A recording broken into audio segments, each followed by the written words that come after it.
the recovery from sub-maximal exercise, the O2 deficit is much smaller as it's aerobic exercise and you reach a steady state, so you're not missing out on any oxygen. The epoch and the O2 det is much smaller as well, just because you're in aerobic exercise again. There's not as much lactic acid build-up, so there's less oxygen needed to get rid of the lactic acid, so yeah, you don't need to recover as much.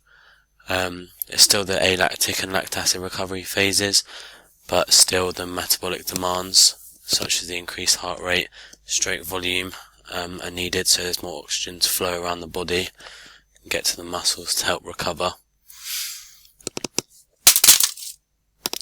The intermittent activities, such as like games, for example rugby, as you can see there, the intensity can vary, so sometimes it's a low intensity, sometimes it's high, depending on the situation.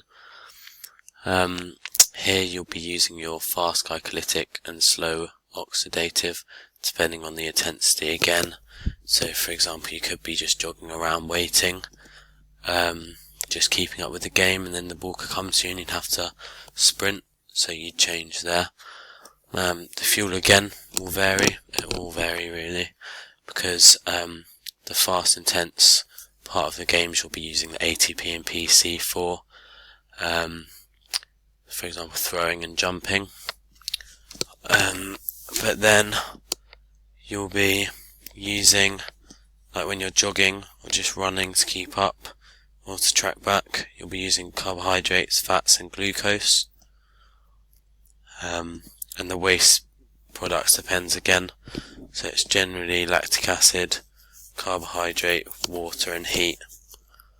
The amount of waste products you get again will be determined by how hard you're working.